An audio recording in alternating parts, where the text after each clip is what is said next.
The ledger of attention. On the 47th floor of a glass tower that hummed with climate control and other people's schedules, Mara learned to treat attention like a scarce currency.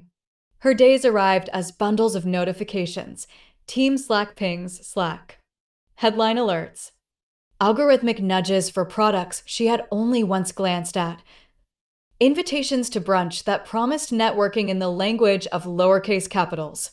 The city outside her window was a continuous market for distraction, bright, efficient, and always selling reasons to look away. She built a small ritual against that commerce.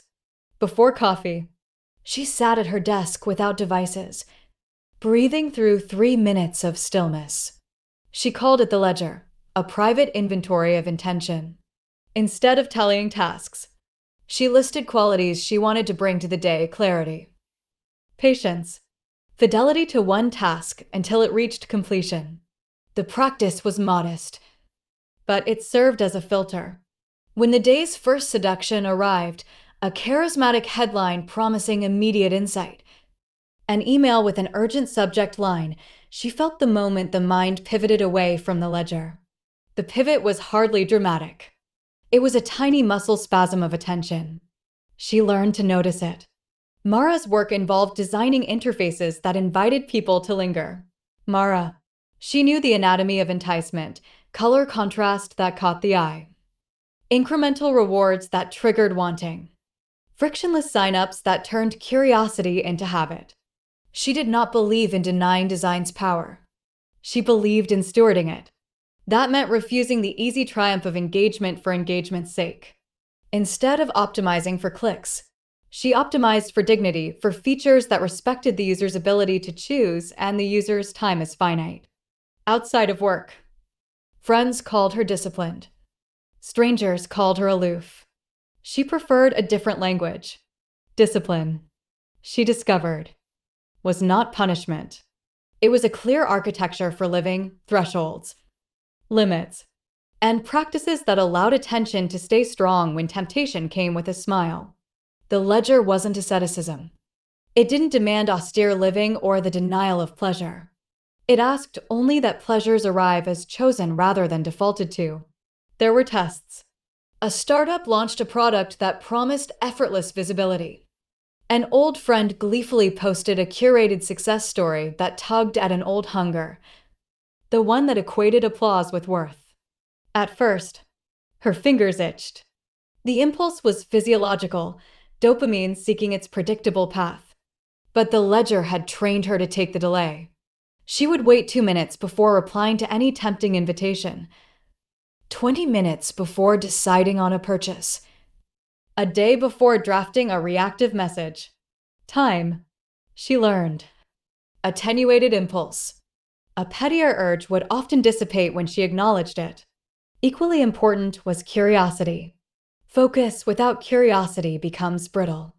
Mara cultivated curiosity through deliberate exploration, a new library book on an unfamiliar topic, a podcast featuring someone whose life logic differed from hers, the slow tasting of an unaccustomed cuisine. These were not indulgences that sapped attention. They were expansions of its bandwidth. When the heart is narrow only because of fear, focus collapses. But focus that is deep and also large, attentive to novelty and steady in purpose, resisted the fleeting. People around her chased shortcuts. They chased validation through feeds and sponsorship deals and the flattering glow of immediate metrics. Sometimes she envied their speed, the way they could convert attention into currency almost overnight. But envy, too, revealed itself as an internal noise. Clearing that noise required a different act, choosing benchmarks that were inwardly generated. Productivity, for her, was not the number of published posts, but the deepening of craft. Success was not a headline, but the widening liberty to make better choices. One autumn afternoon, a recruiting pitch arrived, an invitation to trade her small, focused project for a role that promised scale and status. The offer looked rational on a spreadsheet. It promised resources, a larger team, a seat at bigger tables. Yet Mara noticed a simple metric before she read the contract. Will this role change the ledger? Would it scatter the threshold she had so carefully set? In her mind, she found no scandalous drama, only a small, steady question. She accepted the offer on one condition, that the first 3 months would allow her to preserve her ritual and to test whether the new architecture respected attention as she understood it. The company agreed. Negotiation, she thought, is the art of making dilemmas legible. Months passed. The new job stretched her capacity in ways that were intellectually thrilling, but also hazardous. Meetings multiplied like spores. The ledger became more necessary than ever. It served as a compass when the map grew ambiguous. Her colleagues marveled at her ability to deliver thoughtful, calm work under pressure. They didn't see the ledger. They saw the surface effect. She didn't mind. The point of any practice is the practice itself, not the applause it generates. One day, on the commuter train back from a late meeting, Mara reflected on what she had learned. Inner clarity, the kind that is free from the accretion of small compulsions, does not make one immune to life. Rather, it reorients the terms of engagement. When your attention is unalloyed, temptation loses its purchase because it arrives with less force and with more transparency. You still feel wanting. You simply see it sooner, like a shadow before the object casting it appears. Her clarity did not make her better in any absolute moral sense. It made her more candid about trade-offs. She forgave herself for occasional lapses and returned to the ledger the way one returns to a favorite book. In the months that followed, she mentored junior designers with a simple, repeatable lesson: design for people's agency, not their weakness. Teach them rituals that preserve attention. Give them room for curiosity. Measure outcomes by how much living the work enables, not by how loudly it is broadcast. The city continued to hum, selling new reasons to look away. Mara learned to walk through it with a pocket of stillness, a ledger tucked like a small, stubborn light. It did not flare into righteousness. It did not cut her off from joy.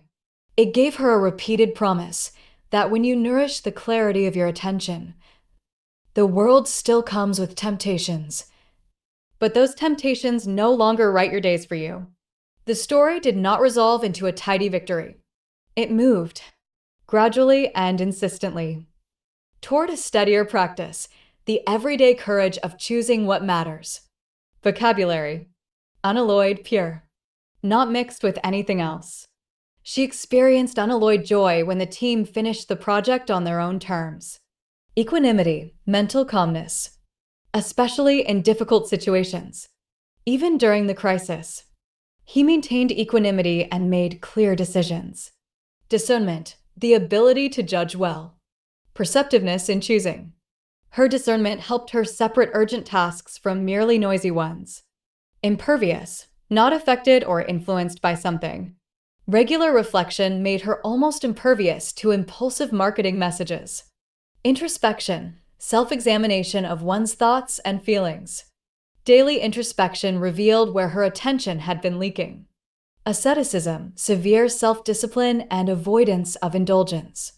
He mistook her simple rituals for asceticism, but they were practices of clarity. Fortitude, courage in pain or adversity. Resilience. It required fortitude to decline opportunities that compromised her focus. Probity, adherence to the highest principles. Honesty and integrity. Her design choices reflected probity more than a desire for quick metrics. Sanguine, optimistic or positive, especially in a difficult situation. She remained sanguine about the project's future despite setbacks. Alacrity, brisk and cheerful readiness. The team responded with alacrity when given a clear, meaningful brief. Compulsion, an irresistible urge to behave in a certain way. She recognized compulsion early and used delay to diffuse it. Attenuate, to reduce the force, effect, or value of something. Time often attenuated her initial urges to react immediately. Circumspect, wary and unwilling to take risks. Cautious, He was circumspect about partnerships that might dilute the company's mission. Vacillation, indecision, or wavering between different options. Vacillation cost her weeks of progress until she returned to the ledger. Consonance, agreement, or harmony between beliefs and actions. She sought consonance between her work and the life she wanted to live. Dissonance, lack of harmony. Conflict between beliefs or actions. Cognitive dissonance grew when she prioritized visibility over substance. Mindfulness, the quality of being fully present and aware. Mindfulness practices made her more intentional about where she placed attention. Tenacity, the quality of being determined and persistent. Tenacity kept her focused through repetitive, unglamorous tasks. Detachment, emotional separation or impartiality that allows clear judgment. A degree of detachment helped her evaluate offers without conflating them with self-worth. Parsimony, extreme unwillingness to spend resources or use more than necessary. Economy of means. She practiced parsimony with attention, investing it where returns were meaningful.